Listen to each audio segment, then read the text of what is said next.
Greetings, my friends, patriots, lovers of democracy, truth, and justice, believers in peace, freedom, and the American way. Thom Hartmann here with you. And on the line with us today to start off our program is Neil McCabe. Neil is a writer.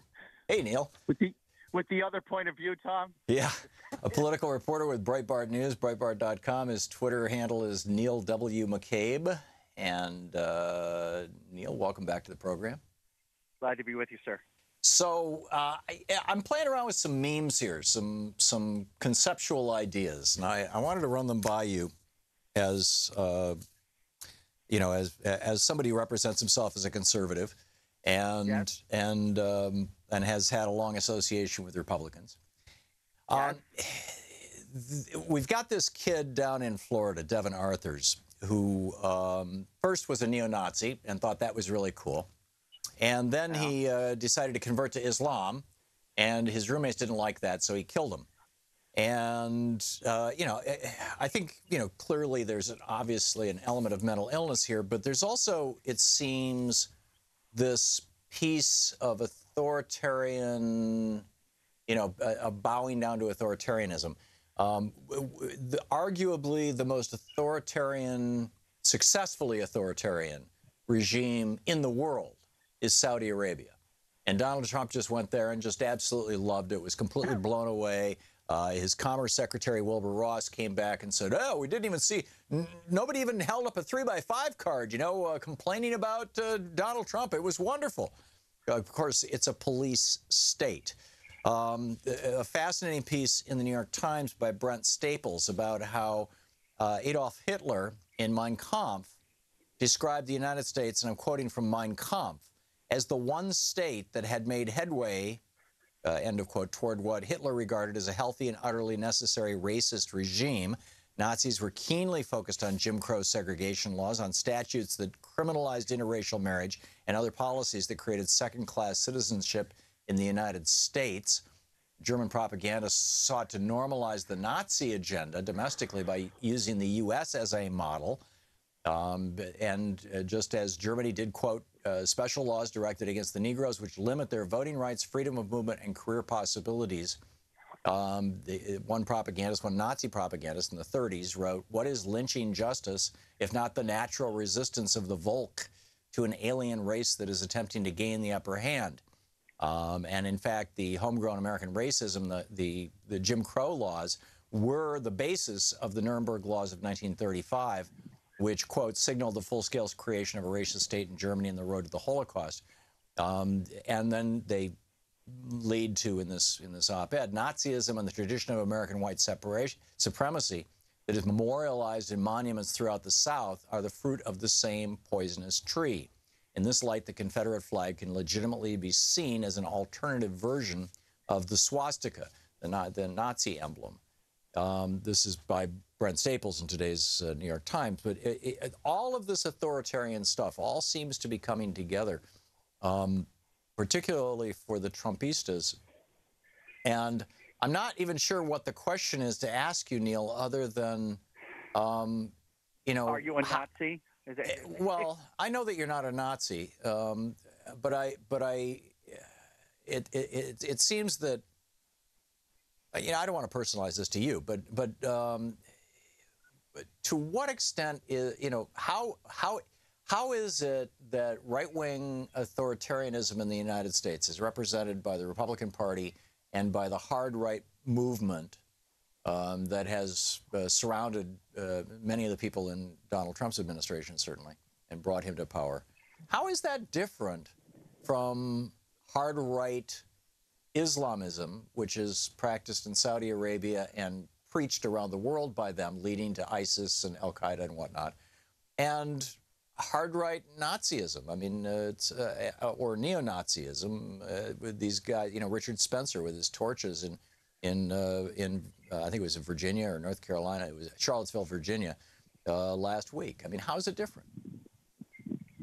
Well, I think the problem, Tom, is that you're conflating, you know, natural conflicts regarding culture and ideology and other things. I mean, Republican authoritarianism I don't know. Yeah, Jeff Sessions saying he wants to ramp up the drug war. He wants to crank up the penalties. No, Tom. Ask a college Republican on any campus in America what it's like when they question the liberal orthodoxy that dominates our universities and our campuses. I mean, it affects grades. They're ostracized. They're harassed. They're beaten. There's authoritarianism is not a. I never thought of you as a snowflake, Neil. Second. I never thought of you as a snowflake. I'm so sorry to hear that you're so sad for these Republicans on college campuses. Believe me. The poor people. The humanity. I believed all that crap about free speech when I showed up at college. Believe me. I was like, what is going on here? But well, could it be that colleges are just intolerant of right-wing bigotry? No, I think the colleges are basically feeding off of sort of the Democratic Party. It seems to me, Neil, that you're trying to change the subject. I don't know what. Let me. My essential question is. I'm open to whatever question you have. Sure. But you threw a lot of stuff down on the table. I did. Studied Southern history, and so you want to talk about Phillips and the central thesis of Southern history that's accepted by every school. Right, the agrarians, the Marxists, the econometrics, is the central thesis of Southern history is the conflict between European and African culture. That's the fault line. That conflict is called slavery. So African culture was ripped from Africans when they were brought here. They were forbidden to speak their language. They were forbidden to participate in the rituals of their cultures. Within a generation or two, those cultures were gone, and they are lost. In fact, this desperate effort to try to find pieces of it that we saw, demonstrated a few decades ago with Kwanzaa and things like that. It's a noble effort. It's a great start, but it really demonstrates how effectively white slave owners in the South destroyed African culture. This has nothing to do with African culture. It has to do with slavery, Neil. And that's my point. Is that it seems to me that the Republicans, with this budget that is going to devastate, working people and poor people across the country. $3.6 trillion. There's more money floating around the federal government than there ever was. It's like Yeah, There's plenty of money. There's plenty of hats. There's plenty of programs. There'll be plenty of food stamps. There'll be plenty of housing subsidies. No, there won't. And people are going to die as a result of this, Neil. And it's not funny. No one's going to die. No one's going to die. Harvard University documented that 45,000 Americans were dying every year before Obamacare simply because they didn't have health care. They didn't have health insurance. They didn't have a way to pay for health care. So they had to wait until that lump got big enough that it was oozing before the emergency room would see them. And 45,000 Americans a year dying. We're down to maybe 15 or 20,000 Americans a year, and those are in the states where Republicans have refused to expand Medicaid. But again, I see that as a piece of the same authoritarian thing, and the way it gets sold to ignorant white people on Fox News is, oh, it's mostly black people that this is affecting. And the way you know that is when you watch Fox so-called news, whenever they're characterizing Democrats or poor people or working people, they try to get black people on TV. I mean, they're trying to turn this, try to racialize this. This has been a strategy on the right since Nixon. I mean, Ehrlichman came out and said we couldn't make being black a crime, so we criminalized heroin. Well, listen, what's funny about it? Well, people of my ilk think Ehrlichman was the biggest liberal in that White House. So, and he was the one who worked with Moynihan to keep Nixon from cutting the government programs. So when he tells the truth, so you're saying he didn't tell the truth about the war on drugs? That the purpose of the war on drugs was to keep down people who were black and the anti-war hippies? I don't believe that for a minute. In fact, I think there were a lot of sincere people who are concerned about people destroying their lives with drugs. I think there were a lot of people. And so instead they destroyed their lives by throwing them in prison for 20 years, minimum mandatory for carrying a joint. Who are you, Nelson Rockefeller?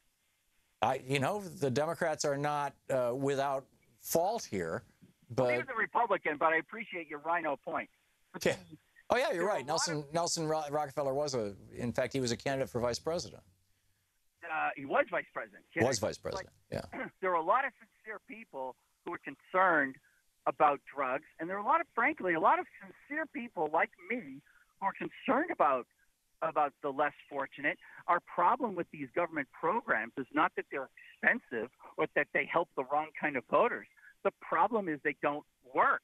Aren't you concerned about the cancer of authoritarianism in the right-wing movement that you're a member of? I was a reporter in Cambridge, Massachusetts. I was concerned about authoritarianism there.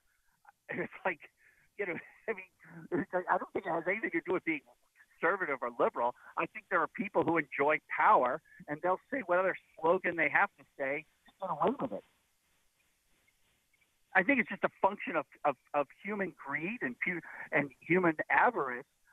That authoritarianism, they're people whose personalities are attracted to that, and they can exploit it. And depending on the era, they'll say whatever they have to say. And it seems that they tend to be welcomed by the Republican Party. Well, the Republican Party is trying to dismantle government authority. The Republican Party is trying to end the tax burden. How is it doing that with Mr. Sessions ramping up the war on drugs? I don't get it. Well, I think that one of the things that parents across the country want from their government is they want the government to keep drugs away from their kids, at least until they take their SATs. I don't think they want their kids thrown in prison for 20 years for trying drugs, do you? Well, I think that we have to go after let's go after the drug growers. And we heard that back in the 70s.